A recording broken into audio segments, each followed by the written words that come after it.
Wasdai les amis, aujourd'hui 51e jour de l'aventure réveil à Raveng. Alors je viens à l'instant de monter dans le minibus.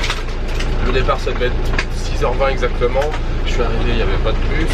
Ils m'ont dit non, faut que t'attendes, il viendra lui à 8h30. J'ai commandé un café, je commençais à siroter mon café tranquillement, puis finalement à 6h le bus est arrivé. Je viens de monter à l'intérieur, on fait un peu le tour là, de la ville de Raveng pour ramasser quelques passagers. Là on est en train de charger quelques bouteilles de Nyokmam, des tuyaux d'arrosage, enfin bref, on remplit le coffre, on va prendre tous les passagers et puis direction Phnom Penh. Je vous l'ai dit hier, normalement c'est pas très loin, normalement c'est pas très long, mais des fois on passe plus de temps à rentrer dans la ville à cause des bouchons. Mais normalement je devrais avoir quand même une bonne partie de la journée pour être tranquille et puis commencer la petite balade d'exploration à Phnom Penh.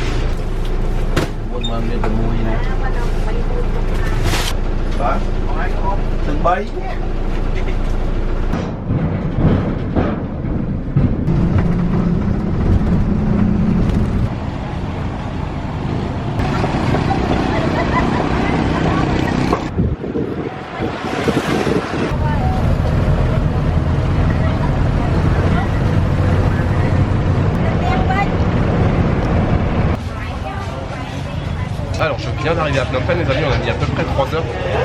Les bus qui partent de Raveng, ils s'arrêtent toujours au Psa olympique. Psa en khmer ça veut dire marché. Donc on est au marché olympique, on est vraiment dans le cœur là, de la ville de Phnom Penh. Alors je suis à peine sorti du bus, je me suis arrêté pour prendre un café parce que le café ce matin, le premier là je l'ai siroté en 1 minute. Le bus est arrivé trop rapidement. Je vais prendre probablement un tuk-tuk là pour aller à mon hôtel. Donc ça bye.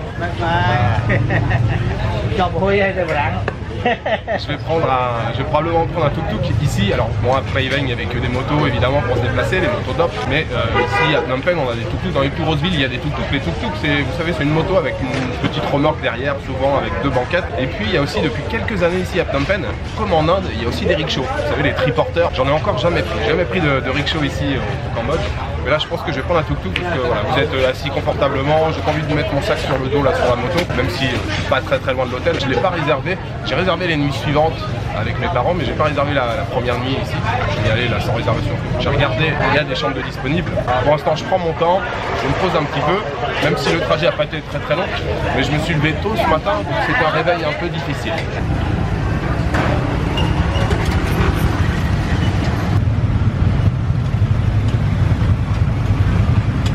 Alors ça y est, j'ai trouvé un tuk-tuk les amis, il y a un petit monsieur là, il s'apprêtait à faire la sieste, il a ouvert les yeux, il a croisé mon regard, il m'a fait un signe, je lui ai fait un signe, je suis venu le voir, je lui ai dit où je voulais aller, alors je lui ai pas donné le nom de l'hôtel parce que je n'étais pas dans un quartier spécialement touristique, je lui ai donné le nom de la pagode qui se trouve juste à côté, ça c'est des bons points de repère dans la ville, même si il faut savoir que la ville de Phnom Penh c'est un peu taillé au cordeau, tout est à l'angle droit, les rues sont numérotées, seulement les grands boulevards ont des noms, mais sinon c'est que des numéros. Et voilà, c'est assez facile de se repérer dans la rue. Il voulait 10 000 riels, j'ai négocié à 7 000, ce qui fait 1,75 $. Et le tuk-tuk, comme je vous l'expliquais, donc lui, il est sur sa moto, et puis on a une remorque, vous voyez, avec une banquette ici, une banquette sur laquelle je suis assis. On a même des rideaux quand il pleut qu'on peut déplier. Et puis voilà, parfois il y en a même qui mettent la musique. Vous voyez là son portable de branché avec son ampli et tout. Et puis voilà, ça permet, bon c'est bien quand on est nombreux, mais là, même si je suis tout seul, c'est on va dire un peu plus confortable, vous êtes tranquille, vous posez votre sac.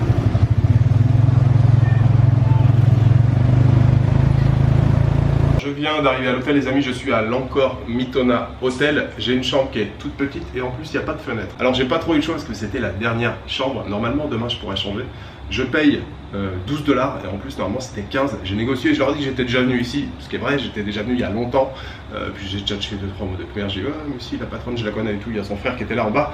Bref, j'ai négocié à 12 $ au lieu de 15 et heureusement. Après ça reste tout à fait correct. On a un lit double ici, une clim, télévision et puis la salle de bain ici, voilà, toilette, lavabo, chauffe-eau, très bien. C'est déjà le milieu d'après-midi, j'avais 2-3 petites courses à faire, pas spécialement intéressantes à filmer, et puis mais surtout j'ai fait une grosse sieste. Voilà, j'ai fait une grosse sieste, je me suis couché, j'ai mis la clim, je me réveille tranquillement avec ma boisson préférée, et puis on va aller faire un petit tour au Psat May, qui est le marché central. Ça, donc marché Psat May, c'est-à-dire nouveau marché. C'est clairement le marché le plus touristique ici de la ville. C'est un très beau bâtiment qui a été rénové il y a quelques années. Un bâtiment de style art déco avec un dôme énorme. Il a été construit en 1937. On va aller faire un petit tour là-bas. La circulation, ça y est, commence à être... on est à Phnom Penh, hein, c'est fini le calme de Phray Veng. Et puis il y a aussi des étrangers partout. Je regarde là, ça faisait longtemps que j'avais pas vu autant de blancs autour de moi. Avec beaucoup de motos, beaucoup de circulation. Petit café pour un réveil, normalement en douceur.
Alors j'ai fait mon petit tour les amis au Sark Mey, je me suis fait un petit Lord Chap. Alors comme je vous le disais, c'est clairement le marché le plus touristique de la ville. Si vous venez ici, vous avez des souvenirs à acheter, je vous le dis tout de suite, il va falloir négocier sévère. J'aime bien venir ici quand j'arrive à Phnom Penh. Voilà, c'est un peu comme aller voir la Tour Eiffel quand on arrive à Paris. Puis surtout j'aime beaucoup l'architecture du bâtiment. C'est vraiment très chouette, surtout voilà, les couleurs là ressortent bien. La terresterie il y a juste quelques années, je sais plus. C'est vraiment un beau bâtiment, c'est un passage obligé ici. Le Lord Cha, je l'ai payé, ça reste encore raisonnable. L'acier de Lord Cha, ils me l'ont fait payer 5500. Par contre là je prends un jus de canne, un petit verre, on va dire un verre classique. Le verre de jus de canne, je le paye 2500 riels. Alors que c'est quasiment partout ailleurs de Phnom Penh, c'est 1000 riels. Mais bon, c'est le jeu, en sachant qu'ici, les locations, les emplacements, c'est bien plus cher. C'est pas la location du marché de Phray Veng. Évidemment, c'est bien plus cher ici.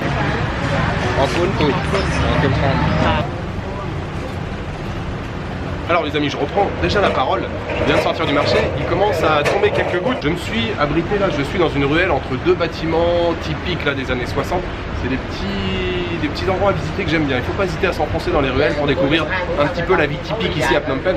Mais ça, je vous ferai une journée spéciale pour ça. La dernière journée à Phnom Penh, je vous expliquerai tout ça plus en détail. Parce que je voulais vous dire, le dernier plan que je vous ai fait avec le monsieur là, en fait, quand j'ai commencé à boire mon jus de canne, il est venu me parler, il m'a sorti quelques mots de français, il a 60 ans, et bon, on a parlé quand même le plus clair du temps en khmer, voilà, t'es marié, t'as des enfants, nanana, et puis très sympathique, il était en train, il fait partie je pense du staff du marché, il était en train de remplir des seaux pour nettoyer, je sais pas quoi. Il a commencé à me parler des khmers rouges, ce qui est, je vais pas dire assez exceptionnel, voilà, les gens peuvent parler de ça, mais ça reste quand même des sujets douloureux ici et c'est assez récent quand même dans l'histoire du Cambodge et je sais qu'il y a beaucoup de gens qui abordent pas forcément ces sujets là aussi facilement et au bout de 5 minutes là après avoir voilà, fait un peu les présentations il a commencé à m'expliquer, il me dit ouais tu sais c'était dur pendant cette période, on mangeait juste un tout petit peu de riz, c'était dur et tout, j'étais enchaîné.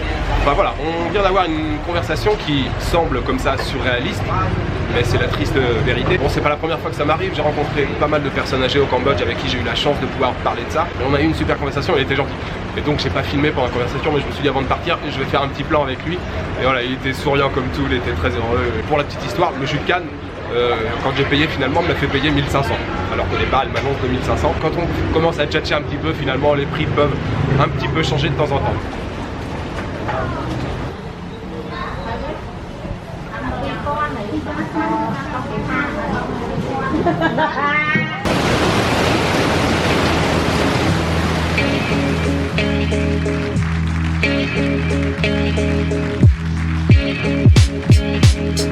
Yeah.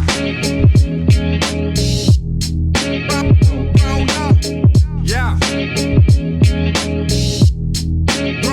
Growing up.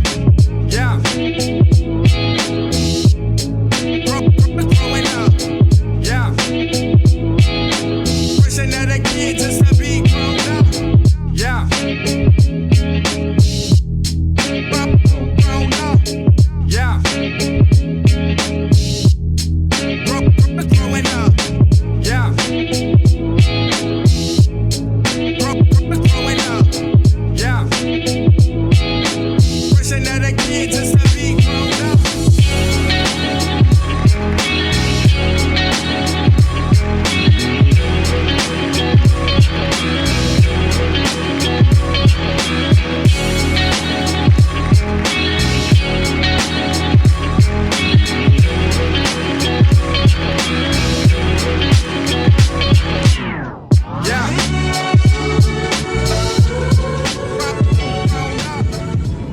Fin de journée les amis, ici à Phnom Penh dans la capitale cambodgienne. Je viens de dîner, j'ai mangé au Chiang Mai restaurant, c'est un restaurant thaïlandais. Alors c'est presque une tradition, quand j'arrive à Phnom Penh, je vais souvent manger là-bas et je prends quasiment toujours le même plat. Je prends un chicken cashew nut parce que j'adore les noix de cajou tout simplement. Ça m'a coûté à peine 7 $ avec la boisson. Évidemment on a à Phnom Penh les tarifs, hein, c'est plus les mêmes et en plus là on est dans un petit restaurant face au Mekong. C'était excellent, même si l'assiette était limite trop chargée, c'était énorme, j'ai trop mangé. Alors j'ai quelque chose d'important à vous annoncer, ceux qui ont vu la vidéo du trip 2018 où je vous fais l'annonce un petit peu, je vous annonce où je vais passer et puis les gens qui vont venir me rejoindre pendant le voyage. Donc demain, et ça je vous l'ai dit aussi depuis plusieurs jours, demain il y a mes parents qui arrivent et je vous avais dit dans cette vidéo, je sais pas trop si je vais continuer de faire des vidéos tous les jours ou pas. Ça fait pas mal de jours, là, une bonne semaine que j'ai réfléchi tous les jours et j'ai pris ma décision qui me semble être la bonne décision. Je vais arrêter de faire des vidéos pendant quelques jours. Tout simplement parce que la priorité c'est mes parents. C'est la première fois qu'ils viennent au Cambodge, c'est même la première fois qu'ils viennent en Asie. Ils connaissent un peu l'Afrique, mais l'Asie c'est la première fois et je veux leur offrir le plus beau des voyages, je veux passer du temps avec eux. Donc concilier les deux, faire un peu le guide, expliquer les choses, plus après les vidéos, ça va être compliqué de faire tout ça en même temps. Je vais faire quelques vidéos pendant ces 2 semaines. Je pense, et ça me semble être raisonnable, faire une vidéo peut-être par destination.